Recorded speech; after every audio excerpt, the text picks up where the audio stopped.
안녕하세요, 여러분. 오늘 앞 시간에 흉노 첫 번째 시간에 이어서 두 번째, 흉노의 두 번째 시간입니다. 오늘은 북방초원의 고대 금속공예 여섯 번째 시간으로 흉노 고분 출토 각종 금은재 공예품을 중심으로 금속공예의 세공기법에 대해서 살펴보도록 하겠습니다. 흉노의 대형 고분에서 금은재 공예품이 다수 출토되고 있기는 하지만 완전한 형태로 나온 예들이 그렇게 많지는 않습니다. 중요한 고분, 금은재 장식품이 출토된 중요한 고분은 몇 군데 되지는 않습니다만 이번 시간에는 노용월 20호분, 그 다음에 골모드 1호 유적 20호분, 그 다음에 골모드 2호 유적 1호분 등 세 고분에서 출토된 유물들을 중심으로 살펴보려고 합니다. 지금 보시고 있는 것은 노용월 20호분의 발굴 장면 보시고 있는데요. 노용월 20호분은 노용월에서도 상당히 큰 유적이고요. 여기는 2006년 이후 시작이 된 러시아와 몽골 고고학 발굴조사 팀에 의해서 발굴이 됐습니다. 기본적으로 이제 러시아 팀이 발굴을 이제 주도했다고 보시면 되고요. 앞 시간에서 이제 보신 것처럼 묘도가 있는 장방형의 대형 고분이라고 보시면 되고요. 매장 주체부 내부에서 이제 여러 가지 유물들이 출토가 되는데요. 여기서 출토된 금은기 중에서 제일 주목되는 것은 다음에 보시는 장식판 두 개입니다. 이 두 판은 지금 보시는 것처럼 이렇게 편타원형이라고 하는 형태를 하고 있고요. 뒷판은 완전히 이제 뒷부분이 부식이 돼서 전부 다 닦아서 얇은 음판만 남아 있습니다. 기본적으로는 음판을 타출해서 만들고 그 다음에 이제 부분적으로 도금을 했고요. 그 다음에 이제 타출 기법과 조금 기법들을 사용을 하고 있는데요. 여기 보시면 요런데 그 다음에 여기 몸 있는데 이런데 보면은 한 작은 크기의 어자문정을 찍어가지고 장식을 했음이 확인이 되고 있습니다. 이 노용월 20호분에서 나온 이 두 마리의 장식은 보다시피 뿔을 가지고 있고 동물의 얼굴 형태가 있고 날개가 이렇게 달려 있고요. 그 다음에 몸이 이렇게 구부러지면서 사자 모양의 꼬랑지가 얽히는 형태로 여기도 보면은 날개가 이렇게 있고 그 다음에 이제 다리가 이렇게 있으면서 꼬랑지가 얽혀서 이제 나가는 형태를 볼 수가 있는데요. 용에 가까운 형태라고 많이 보고 있습니다. 그래서 이제 중국 용하고 똑같지는 않지만 흉노에서 이제 용에 해당하는 괴수의 형태를 표현한 거로 보이고 있고요. 부분 금 도금을 했는데 이 도금 기법이 사실 좀 독특한 편입니다. 우리나라에서 이제 전통 금부기법이라고 하는 기법이 이제 내려오고 있는 것이랑 비슷한 형태로 나오는 가장 이른 예 중에 하나가 이 노용월에서 보이고 있어서 주목이 됩니다. 금부기법이라고 하는 거는 음판을 가열해서 놓은 상태에 얇은 순금판을 뜨거운 음판 위에 눌러붙이는 기법으로서 용매제나 이런 것들이 전혀 필요 없이 그냥 가열만 해가지고 눌러붙인다고 생각을 하시면 되는데요. 여기 보시면은 얇은 금판을 붙였던 흔적이 떨어지면서 세부에서 확인이 되고 있습니다. 그래서 이거는 그다음에 여기는 이제 아예 종이를 이렇게 잘라서 금박 종이를 이렇게 얇은 금박 종이를 잘라 붙인 흔적이 보이고 있고요. 타출을 먼저 한 다음에 금박을 올려서 붙였죠. 그래서 이 붙이는 방식은 음판 위에다가 얇은 금박을 올려 붙이는 금부기법, 우리나라의 금부기법이라고 하는 기법하고 같은 것을 썼을 거라고 생각이 되고요. 이 기법이 이제 중국에서는 별로 보이지는 않은 편이고요. 우리나라의 경우에는 전통공예 기법이라고 내려오긴 하지만 유물 중에서는 거의 보이지 않고 있는데 최근에 가야고분에서 출토된 칼 중에 하나가 이런 기법으로 장식이 되어 있는 것이 확인이 됐습니다. 이 좀 독특한 기법이라고 할 수 있죠. 댐이나 뭐 이런 거하고 상관없이 그냥 뜨겁게 가열한 은판에 금 박지를 그냥 눌러 붙이면 그게 붙거든요. 그래서 이런 기법이 현대에는 장신구 기법으로 한국의 전통 기법이라고 알려져 있는데, 가장 이른 예는 지금 현재 몽골의 이 노용월 20호분에서 나온 예가 좀 비교적 이른 예에 해당하고요. 중앙아시아 지역에 이런 예들이 좀 더 있을지도 모르겠습니다. 근데 아직까지 이 도금 기법에 대해서는 그렇게 많이 연구가 되어 있지 않아서 자세하진 않습니다. 보통 일반적인 도금 기법은 수은 아말감 도금 기법이라고 하는 거를 쓰는데요. 이 수은 아말감 도금 기법은 수은이라고 하는 게 여러분들 왜 뭔지 다 아시겠지만 상온에서 액체 상태로 있는 유일한 금속입니다. 그래서 여러분들 온도계에 보시면 빨간 온도 올라가는 액체가 수은이거든요. 근데 수은에다가 이제 빨간색 알료를 넣어가지고 온도에 따라서 이렇게 올라가고 내려가고 하는 그런 게 수은인데요. 원래 수은은 운이라는 말대로 원래는 은회색이에요. 색깔 자체가 은회색의 액체 상태의 금속인데 지구상에 존재하는 금속 중에서 유일하게 상온에서 액체로 존재하는 게 수은입니다. 독특한 거는 이 수은에다가 금을 갖다가 집어넣으면 금이 수은에 녹아요. 그래서 금이 수은에 녹아서 어떤 상태 되냐면 이렇게 찐득찐득한 흙 비슷한 형태, 아말감 형태라고 하는 형태가 되는데, 수은 아말감이라고 하는 건 바로 수은에다가 금을 섞은 거를 말을 합니다. 그래서 수은과 금을 섞어가지고 진득진득한 회색의 끈적끈적한 액체를 위에다가 이렇게 펴서 바르고 난 다음에 불을 주면은요, 수은이 기화해서 날아가고 수은 안에 녹아있던 금만 여기 남아서 도금이 되는 방식인데, 이게 가장 전통적인 도금 방식이에요. 이 수은 아마감 도금을 할 경우에는 수은과 금을 섞은 찐득한 액체 같은 거를 액체라기보다는 찐득한 진흙 같은 상태가 되는 거를 여기다가 이렇게 바르기 때문에 붓질해가지고 보통 바르게 되고요. 도금의 피막이 굉장히 얇습니다. 그 다음에 이제 불을 줘가지고 수은을 날려버리기 때문에 나중에 조사를 하게 되면 수은 아말감 도금한 경우에는 이 부분에 수은이 남아 있어요. 그래서 성분 조사를 해보면 수은이 나오는데, 이렇게 금부를 한 경우에는 수은을 사용하지 않고 바로 얇은 금박을 눌러 붙이는 거기 때문에 아마 수은이 발견되지 않을 가능성이 큽니다. 이 부분에 대해서 이 금부와 수은 아말감이라는 기법 외에 이제 뭐 상감 기법이라든지, 그다음에 이제 칠박 기법이라고 해서 얇은 금박을 갖다가 칠을 해가지고 여기다 붙이는 기법들이 있는데요. 철판이나 이런 데 금을 붙이려면은 칠박을 했을 가능성이 크지만, 지금 보는 은과 금의 경우에는 그냥 금부를 이용해서 붙일 가능성이 상당히 큰 편이라고 생각이 됩니다. 이 부분에 대해서는 향후 과학적 조사가 좀 더 이루어질 필요가 있겠죠. 지금 보시고 있는 것은 지름 15cm 정도 되는 은재 그릇 같은 형태의 장식판입니다. 노용월 20호분에서 역시 출토가 됐고요. 이거는 얇은 은판을 두들겨 가지고 타출 기법으로 만들어졌기 때문에 뒷면을 보시면은 뒷면에는 투들린 흔적이 그대로 나오게 되어 있습니다. 여기 새겨진 걸 보면은 비너스를 닮은 여성과 그 다음에 누드의 남성이 있는데, 이 남성 밑에는 사자의 가죽이 깔개로 있기 때문에 아마 헤라클레스 도상을 표현했을 가능성이 있다고 추정이 되고 있습니다. 그렇지만 뭐 도상이 뭔지에 대해서는 논란이 좀 많은 편이고요. 여기 보이는 이거는 여하튼 그리스나 로마 미술 양식의 영향이 보이는 상이 있기 때문에요. 흉노에서 제작을 한 거로 보지는 않습니다. 아마 그리스 로마 쪽의 문화권에서 만들어졌을 가능성이 있다고 추정을 하고 있고요.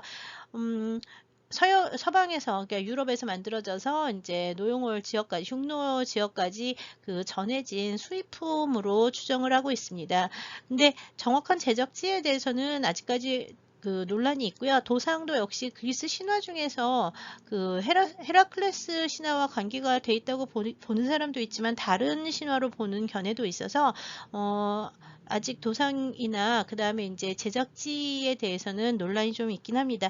여하튼 고부조의 타출 기법을 이용한 서양식의 은기가 흉노 지역에서 사용이 되고 있었음을 보여주는 중요한 예라고 할 수 있습니다. 노용을 20호분에서는 중국에서 제작된 7입의 7제 그릇이 이제 중국 한나라의 7제 그릇이 이제 출토가 됐고요. 그 다음에 그 중국제 동경, 한나라 때 동경 파편 같은 것들이 이제 출토가 돼서 중국에서 수입한 물건들, 그 칠기라든지, 그 다음에 청동제 동경이라든지, 아니면 뭐 비단 이런 것들이 이제 노용을 유적에서 출토돼서 중국과의 관계와 그 다음에 그 서양 쪽, 특히 그리스 로마 지역과의 관계를 보여주는 중요한 유적이라고 할 수 있습니다.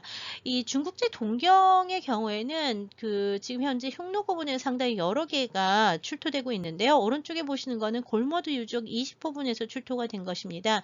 골모드 유적 20호분의 경우에는 골모드 1유적의 20호분에 해당하는데 이 유적은 프랑스와 몽골의 조사팀이 이제 발굴을 했었고요. 보이는 것처럼 그 보통 TLV경이라고 부르는 전형적인 한나라 동경의 파편이 골모드 유적 20호분에서 출토되기도 했습니다.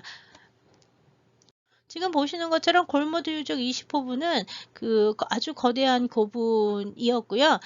내부는 이제 적성목각분 기통으로 이제 알려져 있습니다. 인근에서 발견된 22호분의 경우에는 지난 시간에 보셨지만 이렇게 목곽을 갖다가 한쪽 구석에다가 이제 놓은 그 매장부 목관과 목각으로 이은 매장부를 보셨는데요. 출토된 유물들은 22호분은 그렇게 많지는 않고요. 20호분의 경우에는 그 보기 드문 은재 장식들이 상당히 여러 점이 출토가 돼서 주목이 되고 있습니다. 프랑스팀에서 발굴을 했고요. 현재는 몽골 국립박물관에 소장이 되어 있습니다. 프랑스 팀에서 발굴한 이 골모드 20호분 출토 은재 말띠들기 장식은 지금 보는 것처럼 동그랗게 생긴 것들 8점, 그 다음에 편타원형이라고 보이는 이 형태가 6점이 세트로 나왔는데요. 중요한 거는 4점, 4점씩 가운데를 중심으로 해서 마주보는 양식으로 그 동등한 수가 나온 점이 특이합니다. 그러니까 말이 이쪽을 바라보는 거, 이쪽을 바라보는 거. 여기도 보면 말이 이쪽을 바라보고 저쪽을 바라보고 있는데요. 이것들은 전부 다 은판을 두드려서 만들고요. 그 다음에 이제 겉에 부분에는 도금을 했던 흔적이 있습니다. 여기는 도금 기법이 좀 아까 봤던 골모드 20호분하고는 달라서 수은 아말감 도금을 했을 가능성이 큰 것으로 추정되고 있습니다. 그 다음에 이제 노용월 같은 경우에는 프랑스 고고학자들이 음판만 남기고 전부 다 씻어버려서 뒷판이 어떻게 그 뒤에 어떤 구조물이 있었는지 확인되지는 않았는데 골모드 20호분의 경우에는 프랑스 학자들이 이 뒤에 남아있는 흔적들을 그대로 그 남긴 상태에서 보존 처리를 하면서 뒷판을 조사를 해서요. 그 이전에 발굴된 금은기들이 원래 어떻게 생겼는지를 알 수 있게 하는 굉장히 중요한 계기가 됐습니다. 보존 처리 방식이 좀 달랐기 때문에요. 아까 일괄로 출토된 골모드 20호분 출토의 은재 편타원형 장식판은 높이가 그 14.3cm 정도 돼요. 14.3cm 정도 되는데 높이가 여기 이제 보면은 윗판은 음판을 두들겨 가지고 만들었고요. 그다음에 뒤쪽 판을 보시면 음판이 이렇게 뭔가를 이렇게 얇게 잡고 있는데, 그러니까 지금 단면이 이렇게 생긴 거예요. 단면이 이렇게 생겼는데 여기 음판 사이에 이 부분에 이렇게 부식이 되어 있는 이 부식된 이 부분이 뭐냐 하면 얇은 철판입니다. 두께 한 0.2mm 정도 되는 얇은 철판을 안에다 대고 그 다음에 이제 겉에다가 음판을 둘러가지고 장식을 했고요. 속에는 그 뭔지 모르는 잔뜩 그 유기물, 그 흙과 같은 것들이 이제 꽉 채워져 있는데요. 아마 이것이 이제 우리나라에서 탈출할 때 그 감탄 같은 거 썼던 것들을 여기 그냥 그대로 놔둔 게 아닌가 싶습니다. 왜냐하면 속이 비면은 이게 나중에 주저앉을 수 있잖아요. 그래서 이제 이 안에를 꽉 채워놓은 상태에서 그대로 철판을 오려가지고 잘라가지고 이렇게 붙여서 그 원래 이것이 그냥 속이 빈 채로 있는 것이 아니라 속이 꽉 채워지고 뒤에는 철판을 댔던 것들이 확인이 되었습니다. 지금 보시는 것처럼 약간 노란빛이 도는 이런 것들은요, 도금을 했던 흔적이고요. 이렇게 까맣게 변한 부분이 원래 은이라고 생각하시면 됩니다. 그래서 순음판을 두드리고 단조를 해가지고 표현을 한 것이고요. 표현된 것은 말인데 말의 모양에 위에 보시면은 커다란 뿔이 하나 달린 일각수 형태가 표현이 되어 있습니다. 그래서 이 일각수를 이제 어떤 동물로 봐야 되느냐라고 하는 데에서 여러 가지 논란이 많습니다. 이 골모드 20호분에서는 전부 다 이 일각수 문양이 표현이 된 장식들이 이제 그 세트로 출토가 돼서 아마 하나의 마구의 장식을 같은 동물 문양으로 했던 것이라고 추정되고 있습니다. 네, 지금 보시고 있는 은재 원형 장식도 아까 골모드 20호분에서 같이 나왔는데요. 역시 음판을 두들려서 만들고 단조한 후에 단조해서 이제 원형판을 만들고 그 다음에 타출을 해가지고서는 요철해서 문양을 표현을 했고요. 그 다음에 뒷판에는 역시 이렇게 감싸서 안에 철판을 넣고 감싸 놓은 형태로 제작이 되었습니다. 이 철판 뒤에는 뭔가 부착을 했었던 흔적 같은 것이 이제 확인이 돼서요. 지금 보시는 게 뒷면인데 은을 갖다 감싸 가지고서는 막아 놓았고 철판이 있고 이 철판 위에 다시 다른 부속구가 달려 있었던 것이 이제 확인이 되고 있습니다. 근데 철은 부식이 심하기 때문에 대부분 은만 남고 이 철판이 없어졌는데 골모드 20호분을 발굴하면서부터 그 이후에 나오는 것들은 뒷부분이 남아있는 경우에는 대부분 같이 살려서 보존 처리를 하고 있습니다. 이 은재 원형 장식과 그 다음에 조금 전에 보신 편타원형 일각수 장식은 모두 다 마구의 장식, 드림 장식이라고 생각이 되고요. 말의 목 부분이나 허리 부분을 장식했었던 일괄 세트라고 추정이 됩니다. 그러니까 하나의 마구를 전부 운판을 두드려 가지고 일각수를 표현을 해서 장식을 했었던 걸 알 수가 있고요. 그 외에 이제 골모드 25분에서는 금지 장식품도 몇 개가 출토가 됐는데요. 지금 보시고 있는 금지 장식은 목관, 관의 측면을 장식했었던 금지 장식입니다. 꽃 모양, 사엽형의 꽃 모양 형태를 표현을 했고요. 가운데에는 철제 못이 있어서 목관에다가 이렇게 못을 쳐서 박을 수 있게, 이렇게 목관이 있으면은 여기다 금판을 붙이고요. 그 다음에 철 못을 이렇게 꿰가지고서는 목관에 박았던 거죠. 나중에 여기서 이제 구부렸을 거라고 추정이 되는데 지금은 이제 이 부분이 잘라지면서 남아있지는 않습니다. 지금 보시는 이 목관의 장식은 관의 장식이에요. 그러니까 시신을 안치하는 관의 장식인데 이 전체 길이가 6.3cm 정도로 그렇게 크지는 않습니다. 금판의 두께는 0.2mm 정도로 아주 얇고 순금에 가까운 금도 굉장히 높은 거라고 보시면 되고요. 중간중간에 이렇게 구멍을 내 가지고 거기에 원래는 터키석과 같은 여기 이제 초록색으로 보는 거는 터키석이고요. 이 적색으로 이렇게 검은색으로 변한 거는 아마 색이 다른 그런 보석류라고 생각이 되는데 상태가 너무 이제 좋지 않아서 정확하게 뭔지는 잘 몰라요. 근데 주로 아니 산호하고 그다음에 이제 이 터키석을 주로 많이 사용을 했었던 것 같고요. 이제 빠져서 달아난 부분들, 이런 데는 빠져서 달아난 흔적들을 볼 수가 있고요. 뒷판에는 역시 얇은 금판을 댔었던 것들이 확인이 되고 있습니다. 한 두세 점 정도가 이제 출토가 됐고요. 여기 보이는 것처럼 금판을 타출한 다음에 보석을 감입하는 기법은 같은 시기에 금제 허리띠 장식에서도 보이고 있는데요. 이거 같은 시기에 유적으로 허리띠 장식 이거는 이제 관의 장식이긴 하지만 여기서 말하는 거는 목관의 장식이긴 하지만 시신을 안치하는 목관의 장식이긴 하지만 실제로 사람이 착용하는 허리띠 장식 같은 데도 이런 기법들이 사용이 됐었던 것으로 확인이 되고 있어요. 지금 보시는 것은 보르안 톨구 27화분에서 나온 1년의 금제 허리띠 장식인데요. 지금 이 부분은 금이 없어졌지만 여기만 금이에요. 여기만 금이고 금 안에 속에는 역시 이렇게 흙 비슷한 게 가득 채워져 있고요. 뒷판에는 또 아까처럼 여기도 어떻게 되어 있냐면 이렇게 얇은 금판을 가지고 이렇게 만들고 그 다음에 속에는 맨 뒤에는 이제 철판을 하나 대고요. 그 다음에 이제 속 가득히는 안에 다른 흙 비슷한 것들이 가득 채워져 있는 그런 구조를 하고 있는데 세 점이 모두 다 같고요. 함께 나왔기 때문에 피장자의 허리에 같이 착용을 했었던 세 점이라고 추정을 하고 있습니다. 여기도 보면은요. 터키석하고 그 다음에 산호로 추정되는 붉은색 보석을 갖다가 그 장식을 했는데요. 자, 이제 산호라고 하는 건 바닷속에서 나오기 때문에 사실 그 흉노 지역에서 쉽게 구할 수 있지는 않습니다.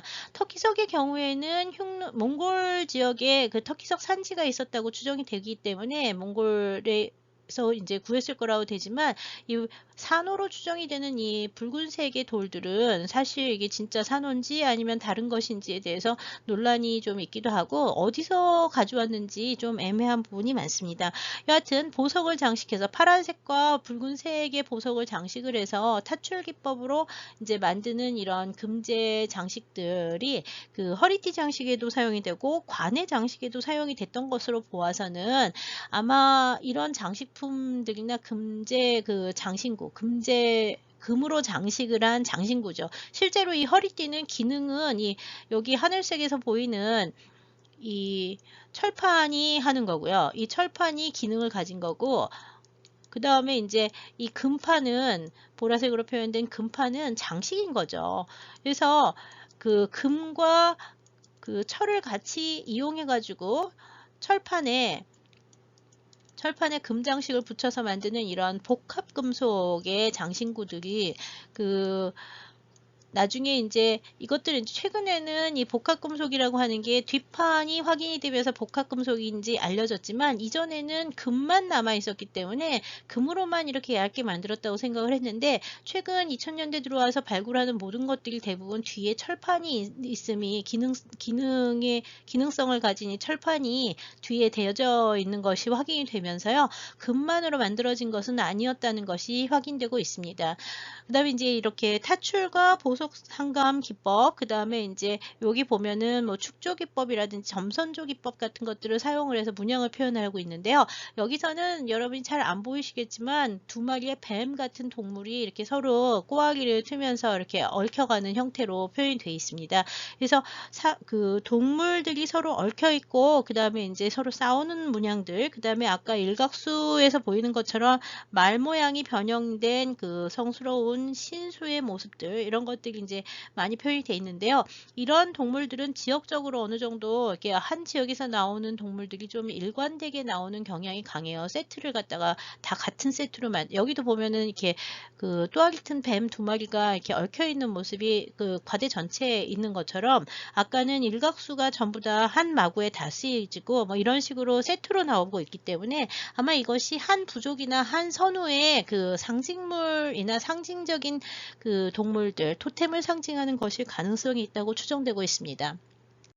골모드 20호부는 거의 대부분 그 도구를 심하게 당해서 지금 보는 것처럼 일부 마구와 장신구들이 나오기는 했지만, 그 매장 주체부의 주인공이 갖고 있었던 장신구들은 그렇게 많이 남아있진 않았습니다. 지금 위에 보시는 이것이 이제 그 골모드 20호분에 아마 의복을 장식했을 것으로 추정이 되는 장식들인데요.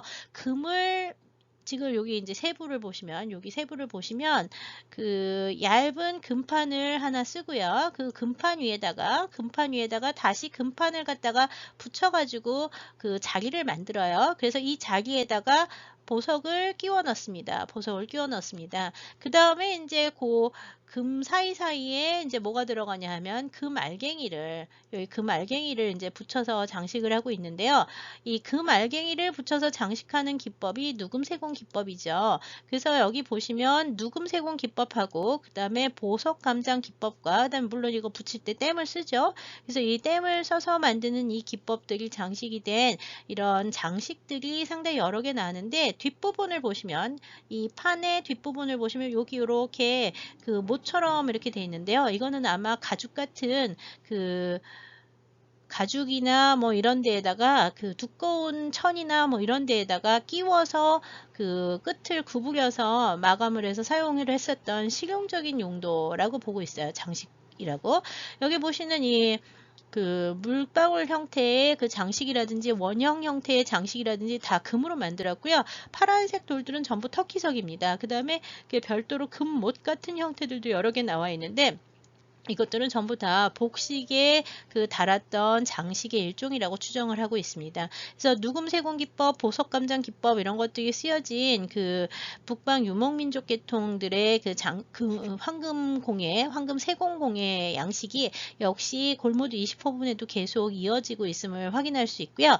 조금 독특한 게 지금 도르릭나르스 2호에서 출토가 된 금제 구슬들이에요. 이 구슬들을 보시면은요, 금선을 갖다가 붙여가지고서는 소환연적 구체를 만들고 거기 사이사이에 다시 금 알갱이를 붙여서 장식을 해서 새선과 새립을 이용해서 만든 구체, 속이 빈 중공 구체를 만들게 되는데, 이런 금제 구슬을 만드는 방식은 우리나라의 왜 삼국시대 귀걸이의 중간식에서 보이는 것들의 선행적인 형태가 되고 있어서요. 기법적으로는 관계가 있다고 보고 있습니다. 그렇지만 이제 이런 금제 구슬들은 사실 기원 전후한 시기에는 흉노 쪽에서만 나오는 게 아니라 동남아 지역에서도 출토가 되고 있기는 합니다. 그래서 만들어진 지역이 좀 더 서쪽에 있어서 더 그러니까 육로나 해로로 전해진 것이 아니냐 이런 얘기를 하기도 하는데요. 일단 중앙아시아 지역에서는 흉노보다 더 이른 시기부터 이렇게 터키석이랑 그다음에 누금, 타출 이용해서 만드는 공예품들이 일찍부터 제작이 되어 왔기 때문에 아마 이 흉노 고분에서 나오는 이런 예들은 중앙아시아의 황금 세공공예 기술의 영향을 받으면서 흉노 지역에서 만들어진 것일 가능성이 크다고 생각합니다. 크기가 상당히 작아서요. 여기 보시는 금 귀걸이 아니 금 구슬 같은 경우에는 전체 지름이 1.2cm이고요. 그 다음에 이제 여기 보시는 얘들은 요 폭이 1.1cm예요. 그래서 사진으로 보는 것보다는 굉장히 작은 그런 금세공 장식품이라고 생각하시면 될 것 같습니다. 골머드 20호분에서는 이렇게 뛰어난 기법들로 이루어진 금제, 은제 장식품들이 많이 나오기는 했지만 주 피장자의 몸을 장식했던 장신구들이 거의 나오지 않아서 도굴로 인해서 다 없어졌기 때문에 나오지 않은 건데요. 그 부분에 대해서는 좀 아쉽게 생각을 합니다. 지금 화려하게 나오는 유물들은 대부분 다 마구 장식들이 화려한 장식과 그 다음에 독특한 도상들을 가진 예로 출토가 되는 것들이 많아서 마구 장식에 이 사람들이 상당한 신경을 썼음을 확인할 수가 있습니다. 최근 이제 발굴된 유적 중에서 가장 주목을 많이 받고 있는 유적 중에 하나가 지금 보시고 있는 골모드 제2 유적의 1호분입니다. 전경을 보시고 있는데요. 묘도가 이렇게 있고요. 그 다음에 방형의 구조를 가진 고분인데, 이 고분의 경우에는 일단 묘도의 길이가 37.5m, 그 다음에 이제 중앙부의 크기가 48 곱하기 46m로 상당히 대형의 고분입니다. 그 다음에 지하로 내려가서는 22m 내려가는 데에서 지하 22m에서 이제 묘광이 나왔는데요. 역시 묘광의 중심부는 완전히 도굴을 당했는데 그 주변에서 금은재로 장식이 된 마구가 다수 발견이 돼서 큰 주목을 받고 있습니다. 그다음에 여기 보시는 이 작은 돌들은 배장묘라고 보시면 됩니다. 이 아랑가이 지역의 골모드 제2유적의 경우에는요, 2001년 미국과 몽골 조사팀이 처음 발견을 해서 미국 팀에서는 이 주변에 있는 배장묘 6개를 그 당시에 발굴을 했고요. 지금 주체부가 되는 1호분의 경우에는 이게 이제 제일 최대형 분인데, 이거는 2011년에 울란바타르 대학의 에르데네 바타르 교수님께서 이제 발굴을 하셔서 유물들은 대부분 다 울란바타르 대학에 소장되어 있습니다. 발굴 보고서는 울란바타르 대학에서 냈고요. 골모드 2유적 1호분의 경우에는 몽골에서 몽골인들만으로 발굴한 첫 고고학적 사례로서 몽골 고고학을 얘기를 할 때 항상 언급이 되는 굉장히 중요한 발굴이었고, 또 출토 유물도 굉장히 중요해서 유물로도 굉장히 중요하다고 할 수 있습니다. 골모드 제2유적 1호분에서는 그 역시 매장 주체부가 거의 도굴이 심해서 매장 주체부에서는 거의 뭐 유물이 많이 나오지는 않았다고 합니다. 그렇지만 이제 이 유적에서 출토된 것 중에 좀 중요한 것 중에 하나는요. 지금 왼쪽에서 보시는 그 옥제 그 장식이 있습니다. 이 옥벽이라고 부르는 이 옥제 장식은 중국 한나라에서 제작이 돼서 수입이 된 거라고 생각을 하는데, 여기 보시는 이 동물 형태가 표범 형태와 그 비슷한 형태의 동물이 양쪽에 두 마리가 있는데요. 이 동물 형태가 나중에 보시면은 장신구 전체에, 아니 장신구 아니라 그 마구를 비롯해서 다른 데에도 이 문양들이, 이 괴수 문양들이 여러 군데 이제 나오게 됐고요. 그 다음에 이제 오른쪽에 보시는 이런 구슬들, 아니 구슬이 아니라 유리기의 파편들이 있는데요. 이거는 서역에서 제작이 돼서 들어온 소다유리 계통의 서역산 유리라고 보입니다. 그래서 중국제 출토품하고 그 다음에 이제 중국에서 수입한 유물들, 그 다음에 이제 그 서역 쪽에서 그 수입한 서역이라기보다는 서양 쪽에서 수입한 유리 그릇들 같은 것이 한 고분 안에서 같이 나오는 게 특징이고요. 물론 중국제 7기도 다수 확인이 됐습니다. 그리고 이제 지금 보시는 것처럼 이 지역에서는 아까 보셨던 것처럼 그 금으로 만든 장신구들이 여러 개가 출토가 됐는데요.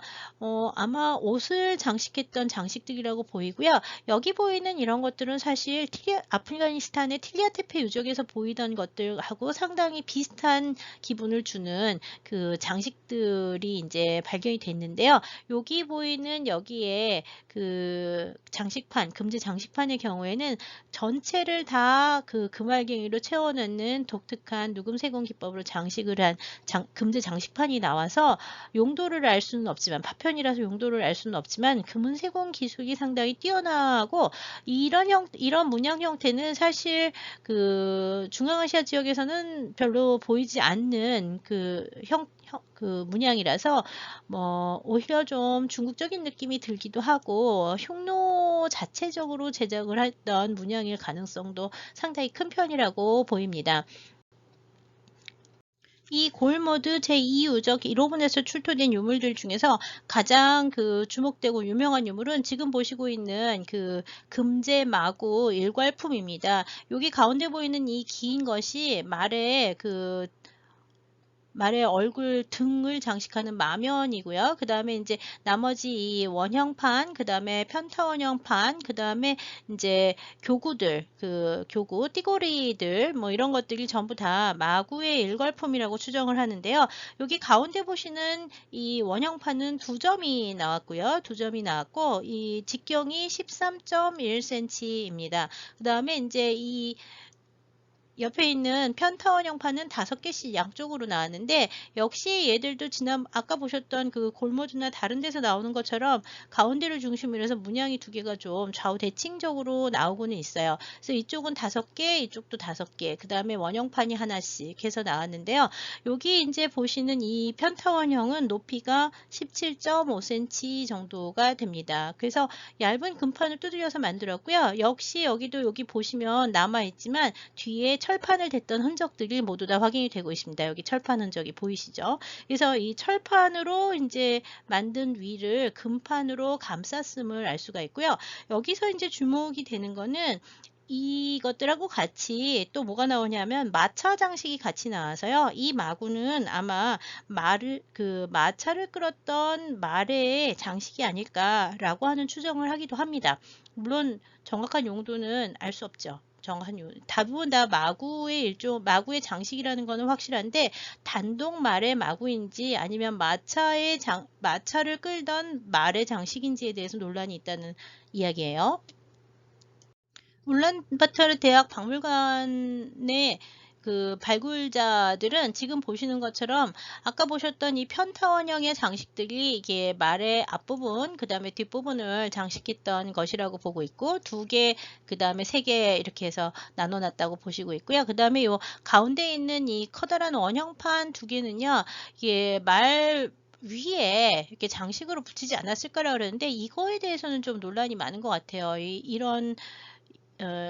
이런 구조물이 별로 없기도 한데다가 요즘 이음새가 별로 매끄럽지 않아서. 그 다음에 이제 뭐 이 작은 것들은 이렇게 말의 이 부분을 장식했고, 아까 마면이라고 했던 거는 이 이마 한 부분을 장식했었던 거라고 보고 있죠. 그 다음에 이제 함께 출토된 거는 우산살 부분하고 우산축, 그 다음에 이제 그 우산을 받치는 그 축이라고 보이는 그 장식들이 이제 함께 청동으로 이건 대부분 다 청동으로 만들어졌는데, 차축 같은 거, 그 다음에 이제 그 마차의 끝 장식들, 이런 것도 이제 나와서 마차와 그 다음에 말을 전부 같이 장식을 했었던 거라고 추정을 했어요. 근데 이거에 대해서는 이거하고 이거는 별개다라고 보는 견해도 있고, 이거 같은 경우에도 이 부분에 들어가야 되는지에서 역시 논란이 좀 있어서 그 장식을 어떻게 보관하는지에 대해서는 논란이 좀 있습니다. 왜 그러냐 하면 카자흐스탄에서 카자흐스탄의 베렐 유적 같은 경우에는 말에 이 마구들이 다 착장된 채로 나오는 데 비해서 이 흉노 고문에서 나오는 것들은 마구들만 따로 나오고 말은 말대로 나오는 경우가 많아요. 그래서 마구를 찬 채로 나오는 말이 확인되지 않았기 때문에 지금 여러 가지 복원안들이 나오는 거라고 보시면 되겠습니다. 자, 지금 보시고 있는 게 함께 출토된 그 장식들인데요. 이런 것들은 이제 중국에서도 한나라 때 많이 나오는 그 장식인데요. 대부분 다 그 마차나 아니면 가구 형태를 연결할 때 여기다 이게 나무 봉 같은 거를 끼워가지고 연결하기 위한 그 조인트라고 보시면 되고요. 이것도 이제 속에는 원래 목심을 넣어가지고선 장식을 하는 건데, 여기 장식이 되어 있는 동물들이 그 마구에 장식되어 있는 동물들하고 비슷한 뿔이 하나 달린 괴수가 표현이 되어 있어서 주목이 됩니다. 근데 이 괴수는 아까 옥벽에 새겨진 거랑도 비슷한데 표범 형태의 얼굴에 그 다음에 뿔이 하나 달렸고요. 그 다음에 날개를 달리고, 그 다음에 그 동물은 4개의 발을 달렸고 목이 굉장히 길고요. 꼬랑지가 이렇게 길게 나오는 일각수의 괴물이긴 한데 굉장히 독특한 형태의 동물이 돌아가면서 사면에 새겨진, 양각으로 새겨진 그 청동제 그 장식인데요. 여긴 아마 나무를 여기다 끼워가지고 썼던 거라고 생각을 하고 있고요. 주조를 이용해서 만들어졌습니다. 그래서 이거 자체는 제작지가 중국으로 보는 사람들도 상당히 많은 편이에요. 근데 이렇게 물론 이제 이런 동물들이 한나라 때 동물에 많이 나오기도 하고요. 그 다음에 이제 그 아까 봤던 옥벽 같은 경우에는 확실히 중국제인데 거기 보이는 거랑도 많이 비슷해서 중국제로 보는 견해도 있긴 하지만, 그 이거 말고 이제 함께 같이 나온 그 금제 장식에 표현된 괴수도 이런 계통의 괴수가 그 새겨져 있어서요. 조금 다르기는 하지만 비슷한 형태의 괴수가 있어서 이런 것들이 과연 중국에서 시작이 된 건지 아니면은 중앙아시아 지역의 괴물이 그 흉노에서 변형이 된 건지에 대해서는 아직 뭐 여러 가지 논란이 많은 부분이 있다고 생각합니다. 역시 제작지에 대해서도 그렇기 때문에 뭐 흉노에서 제작했다는 설이 있는가 하면 중국에서 수입했다고 보는 견해도 상당히 많습니다. 아직은 좀 더 그 다른 예들이 많이 나와야지 논의를 할 수 있다고 생각하는 부분이에요. 제작재 논란이 있는 청동기들과 달리 지금 보시고 있는 그 같은 고분에서 출토된 금제 장식들은 마구로 사용이 되었을 것으로 이제 추정이 되기도 하고, 그다음에 이제 독특한 양식이나 뭐 제작 기법 등으로 봐서 그 흉노 고분에서 종종 출토되는 마구들의 그 연장선상이 있기 때문에 흉노 지역에서 제작된 것으로 보고 있는 것이 일반적입니다. 지금 보시고 있는 두 점의 금제 장식판은 마구의 장식으로 추정이 되지만 말의 어느 부분에 사용했는지는 아직은 논란이 많습니다. 뒷부분에는 역시 철판을 댔던 흔적들이 보이고 있고요.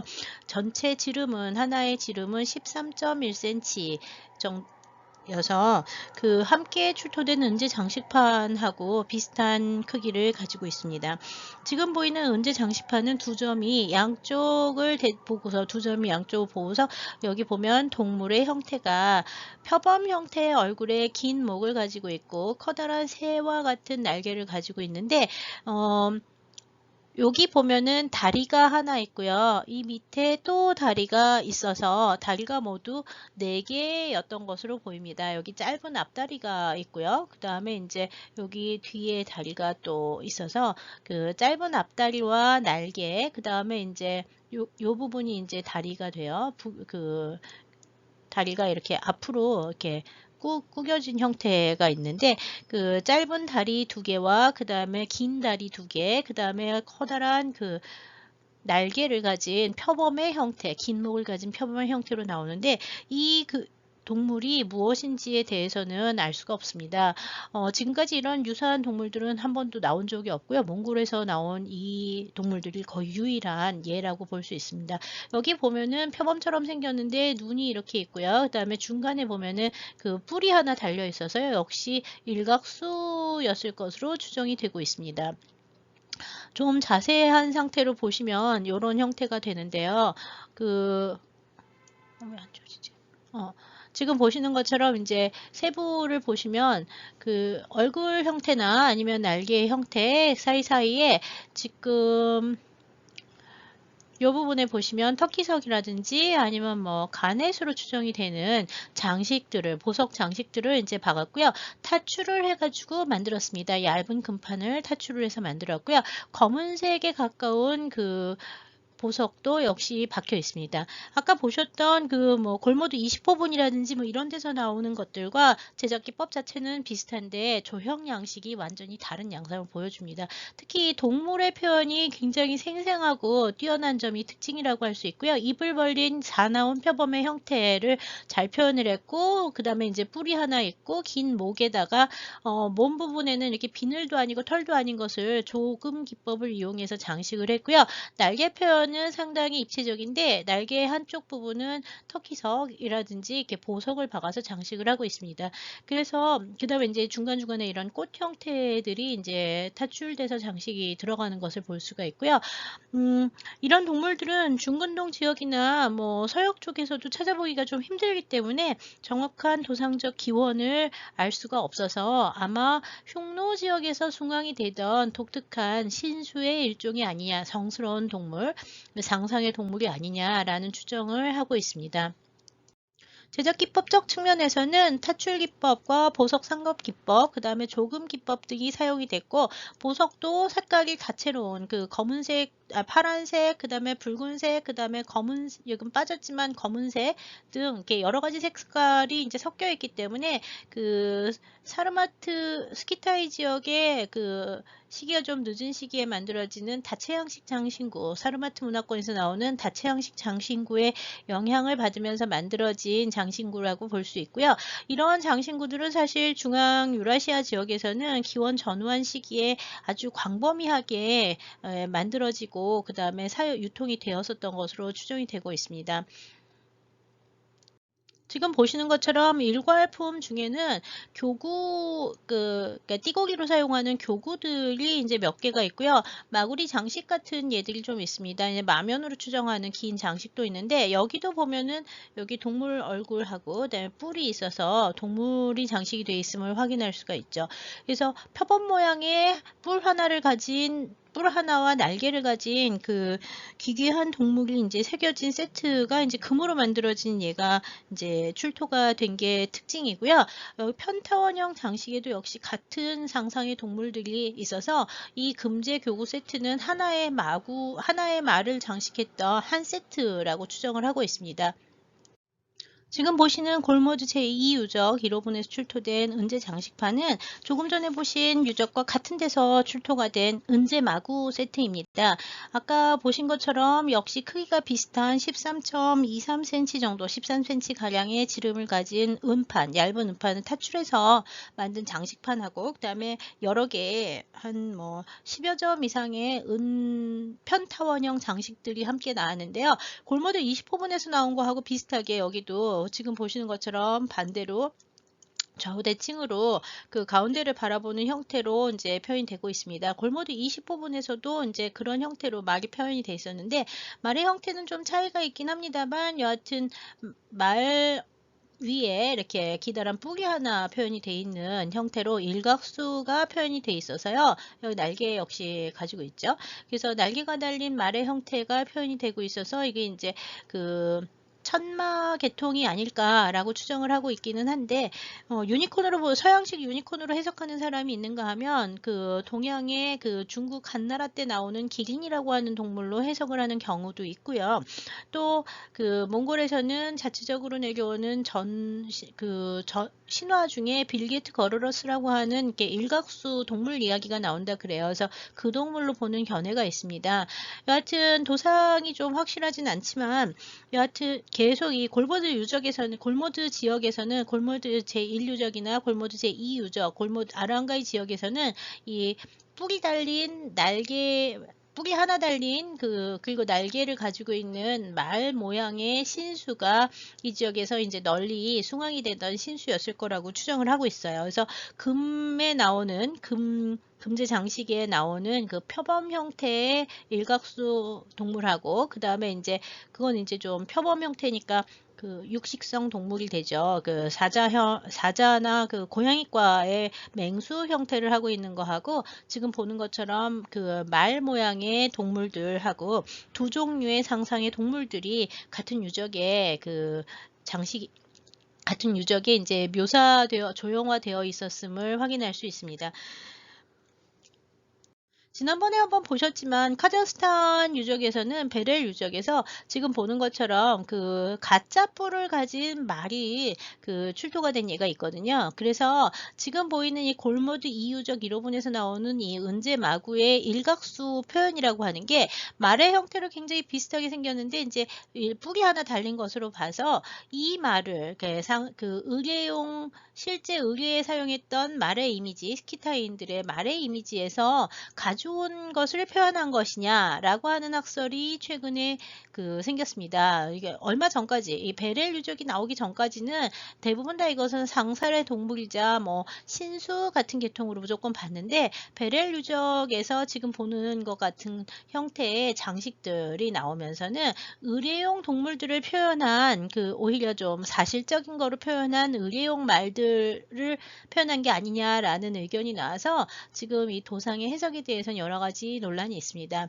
오른쪽 위에 지금 보시고 있는 거는요, 투구예요. 투구인데 이 투구 위에 보면은 양머리 하고요. 그 다음에 새 머리가 같이 올라가져 있어서요. 이 고대 스키타이인들에서는 투구 위에도 이렇게 동물 모양을 장식을 해서 이걸 쓴 사람이 어떻게 보면 괴물이나 좀 신성한 사람처럼 보이게 하는 독특한 형태의 의뢰들을 가지고 있었는데 이런 유목민족들의 문화가 이제 반영이 된 게 이런 상상의 동물이 아닐까라고 하는 추정을 하기도 합니다. 어느 쪽이 맞는지는 알 수 없지만 여하튼 중요한 거는 이 골모드 제2유적 1호분에서 출토된 상상의 동물들 두 종류는 표범 계통의 일각수와 말 계통의 일각수가 나오면서 이 지역의 동물에 대한 인식들 또는 이렇게 동물의 조형이 가지고 있는 신화적 의미와 또는 의례적 의미들을 유추하는 데 여러 가지 단서가 되고 있습니다. 왼쪽에서 보신 게 골모드 1유적 20호분에서 보신 거고요. 이거는 골모드 2호분의 1호분에서 출토가 된 건데요. 이 왼쪽에서 보시는 것처럼 말머리 위에 뿔 달린 형태는 은제로 같은 유적에서도 출토가 됐고요. 여기는 지금 편타원형의 표범 모양의 얼굴을 가지고 그 다음에 위에 뿔이 있기는 있어요. 뿔이 있고 여기 지금 여기 뿔 달린 얼굴이 하나 보이죠. 여기도 뿔 달린 얼굴이 하나 있는데 눈이 이렇게 있고 그래서 입 벌리고 뿔 달린 표범 형태의 괴물이 뿔을 하나 가지고 이제 서 있는 동물 밑에 다시 동물이 하나 더 있는 두 마리의 동물이 이제 지금 표현이 되어 있는데요. 이런 형태의 장식판은 다른 지역에서는 거의 찾아볼 수 없이 이 골모드 제2유적 1호분에서만 나왔기 때문에요. 흉노의 가장 최상위 계층이 사용했던 마구와 상징물이었을 거라고 추정을 하고 있습니다. 이 골모드 지역에서 만들어진 이 편타원형이라고 부르는 이 형태는 나중에 보시면 낙랑 유적에서도 비슷한 형태의 마구 장식들이 나오고 있어서 흉노와 낙랑과의 관계를 논의할 때 종종 언급이 되는 작품이라고 보시면 됩니다. 마구 장식들이에요. 지금까지 알려진 흉노의 그 조형물 중에서 상상의 동물들, 이 동물들하고 관련된 예들을 그 모아보면 이게 실제 동물들을 빼고 상상의 동물들은 크게 지금 보는 것처럼 네 가지 종류로 나누어집니다. 하나는 맨 처음에 보셨던 노용울에서 나온 용 계통, 그 다음에 두 번째는 그 청동기 시대 이후에 영향을 받아서 종종 그 청동제 과대편에 나오는 그리핀이라고 하는 상상의 동물들. 그리핀은 이제 그 그리스 신화에 나오는 동물인데 독수리의 얼굴을 갖고 그 독수리 부리와 날개를 가지고 있는 사자 모양의 괴물이 그리핀이에요. 그 다음에 이제 조금 전에 보신 것처럼 고양이과의 맹수 계열이 이제 보이는데요. 이 과판 같은 경우에 보면은요, 여기 고양이과의 맹수, 암고양이 내지는 암사자 형태의 또는 표범 형태의 동물이 이제 앉아 있고요. 거기에 이제 다른 동물 한 마리가 얽혀져 있는, 여기 보면 또 다른 동물이 하나 있죠. 그래서 두 마리의 동물이 서로 여기 또 다른 동물이 뿔 달린 동물이 하나 더 나와요. 그래서 한 마리, 두 마리, 세 마리의 동물이 서로 얽혀 있는 동물 양식의 장식을 볼 수가 있고요. 여기 그리핀 같은 경우에는 이게 부리가 되고요. 눈이 되는 거예요. 그래서 여기 이제 날개가 달린 형태의 부리가 있는 형태가 나오고요. 여기는 다른 동물을 잡아먹고 있는 거죠. 이 그리핀이 다른 동물을 잡아먹고 있는 형태라고 보시면 되는데, 이 용 계열, 그리핀 계열, 고양이과 맹수 계열이 일단 대표적이고요. 이 세 개는 전부 다 육식동물 계통이라고 볼 수가 있는데, 유일하게 이 일각수 계통, 천마 혹은 일각수라고 부르는 이 계통만 말 형태를 가지고 있는 게 특징입니다. 이 형태는 다른 지역보다는 주로 골모드 지역, 아르한가이 지역에서 좀 많이 나오는 도상일 거라고 생각이 되고 있어요. 이렇게 동물이 투쟁하고 얽혀있는 그 맹수와 동물들이 얽혀있는 이런 형식의 동물 양식은 이 흉노 유적에서는 금속기 이외에 또 어디에 많이 보이냐 하면 그 직물에 많이 보이고 있습니다.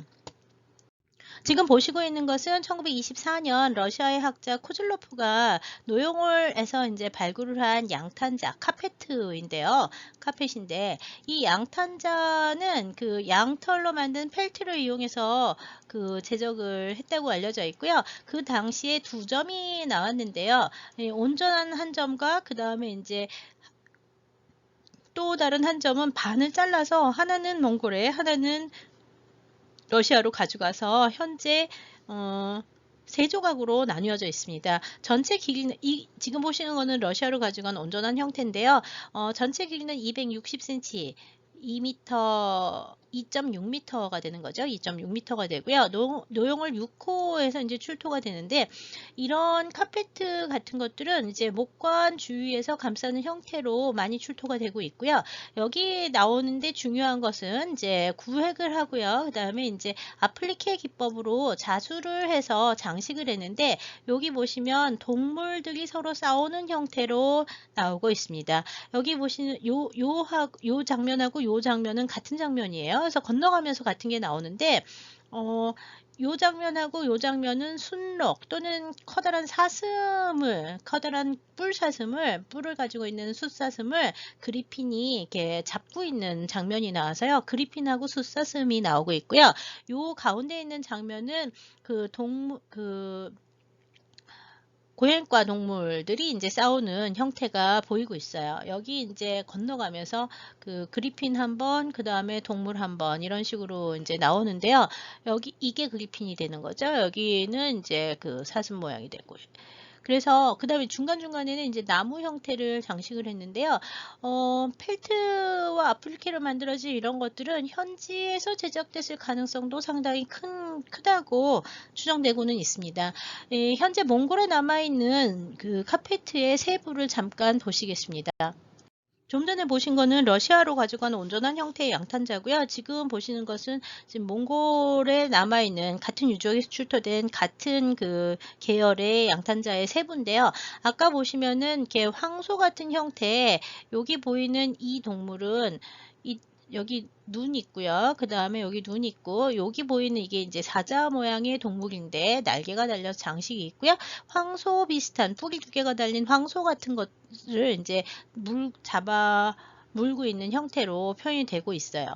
그 다음에 이제 지금 보시는 두 번째는 역시 큰 뿔을 가진 그 사슴 또는 순록을 여기 뒤에 여기 있는 거는 여기 부리가 이렇게 있어서 그 그리핀이 되는데요. 날개가 달린 그리핀이 그 숫사슴을 잡아먹는 장면으로 표현이 되고 있습니다. 그래서 이렇게 동물 투쟁하는 양식은 사실 중근동 지역에서부터 시작을 해서 중앙아시아 일대에서 계속 널리 굉장히 오랫동안 쓰이던 도상들이 흉노 유적인 기원 전환 시기까지 계속 이 도상이 내려왔음을 보여주고 있고요. 이 아플리케 기법으로, 이게 지금 아플리케 기법으로 이제 그 자수를 한 흔적을 보시고 있는데, 이런 것들은 현지에서 제작됐을 가능성이 큰 편이지만 양털로 만든 펠트가 기본이 되기 때문에요. 이 노용어를 비롯한 여러 유적들에서는 그 중국에서 수입을 한 비단들도 가끔 출토가 되고 있습니다. 지금 보시고 있는 것은 노용월 20호분에서 출토된 중국 한나라에서 수입한 비단을 보시고 있는데요. 이 왼쪽에 보시고 있는 비단에는 염색을 해가지고 색깔을 이제 입혀가지고 동물 형태를 역시 장식을 하고 있음을 볼 수 있고요. 오른쪽에는 이제 자수를 한 얘들을 볼 수 있는데, 이 비단이라고 하는 거는 사실 로마까지 그 당시에 이제 수출을 했었다고 얘기를 하는데요. 기본적으로 그 사서에 그 몽골에서 중국 한나라의 비단을 상당히 많이 곡물로 받았던 기록들이 남아 있어서요. 이 곡물로 온 비단들을 갖다가 이제 사용했었던 무덤에 이제 매납을 한 얘들이 이제 유적에서 이제 확인이 되고 있고요. 특히 노용월 지역에서 이 비단이 많이 나오는 편이라고 보입니다. 그 외에 다른 노용월 20호분의 경우에는 지금 보시는 것처럼 중국의 비단뿐만 아니라 시리아나 팔레스타인 지역에서 만들어진 직물들도 같이 갖고 있는데요. 지금 보시고 있는 노용월 20호분 출토의 직물은 길이가 270cm 정도 돼 있고요. 그 다음에 직물의 성격을 분석해 본 결과 중국제 비단이 아니라 시리아나 팔레스타인 지역에서 제작된 것일 거라고 보고 있어요. 이 지금 중앙 부분에 이제 독특한 사람이 하나 있고, 여기도 사람이 있어서 사람의 얼굴들을 볼 수가 있는데요. 세부를 잠깐 보시면은 이런 형태로 되어 있습니다. 그래서 이 직물은 제작 기법이라든지 자수 기법이라든지 그 다음에 이제 직물의 성분 이런 것들로 봤을 때 흉노 지역에서 만들어졌다기보다는 지금 여기 써놓은 대로 시리아나 팔레스타인 지역에서 제작이 된 거로 보이고요. 여기 보면 이제 사자 모양의 장식이 있고, 그 다음에 이제 항아리가 있고, 이제 의자에 앉아 있는 사람이 이제 보이는데, 복식의 형태라든지 그 다음에 사람 얼굴의 형태, 이거는 서양인처럼 보이는 얼굴이 보이고 있어서요. 조로아스터교의 의례라고 보는 사람이 있는가 하면 아프가니스탄 지역의 틸리아 테페를 연상하시면 되는데, 월지라고 하는 박트리아 지역에서 왔다고 보는 사람들도 있습니다. 그래서 견해가 시리아, 팔레스타인, 그 다음에 박트리아, 이 다음에 조로아스터교는 이제 페르시아 될 텐데요. 이게 서쪽의 어느 지역에서 왔는지에 대해서 아직까지 논란이 좀 많지만, 외국에서 수입한 직물들과 현지에서 생산한 직물들이 모두 다 쓰이고 있어서 굉장히 국제적인 양상을 보여주고 있는 것이 특징입니다. 지금까지 이제 노용월과 그 다음에 노용월 유적과 그 다음에 골모드 제2 유적의 1호분 출토 은제 장식품들을 중심으로 이제 동물 양식 장식 마구들을 이제 보셨는데요.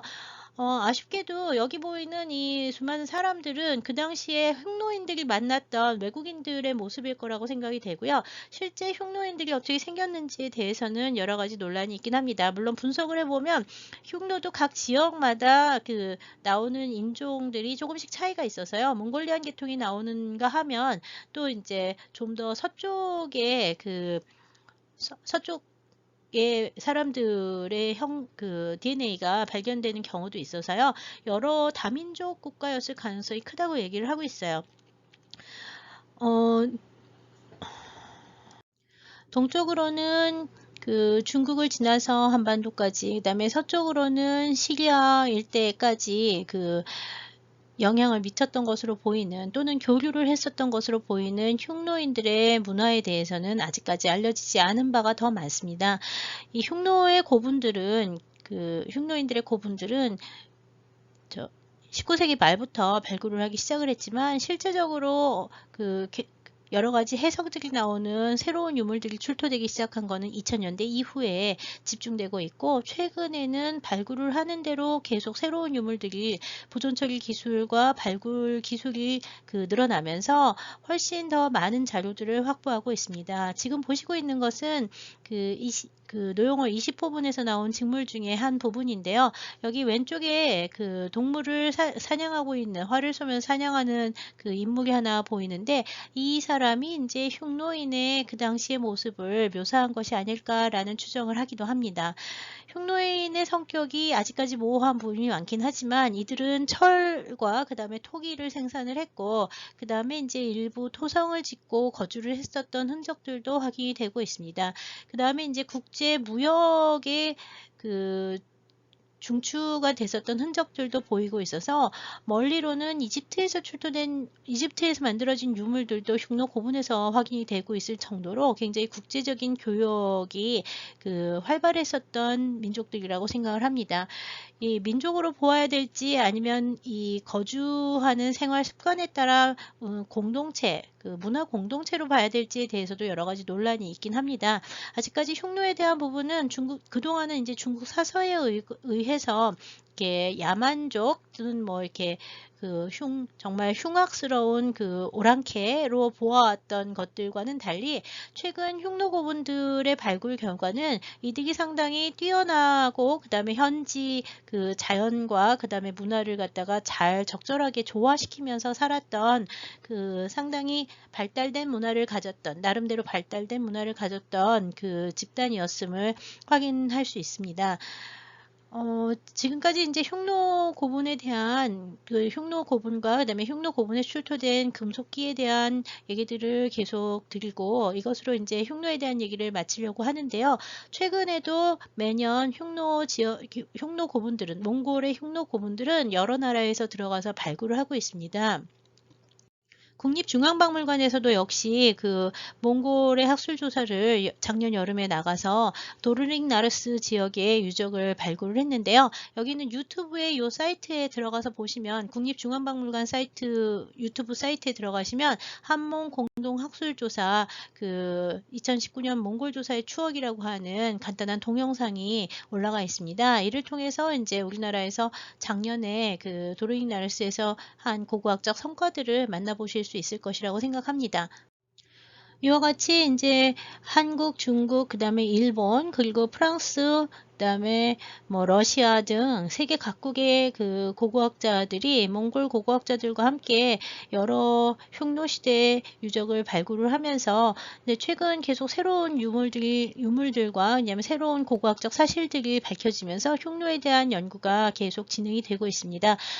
향후에도 지금 우리나라 같은 경우에는 국립중앙박물관하고 문화재연구소, 그리고 그 외에 기타 고고학 발굴 팀들에서 들어가서 몽골 발굴 조사를 해왔는데요. 올해는 코로나 때문에 현지 발굴 조사가 좀 어려운 상황이 될 거라고 생각을 합니다만, 향후 계속 한국과 몽골의 고고학자들이 협력을 해서 여러 가지 다양한 고대의 문화를 새롭게 이해하는 데 중요한 계기를 같이 만들어 나갈 수 있는 장이 됐으면 좋겠습니다. 이것으로 흉노에 대한 강의를 마치도록 하겠습니다. 감사합니다.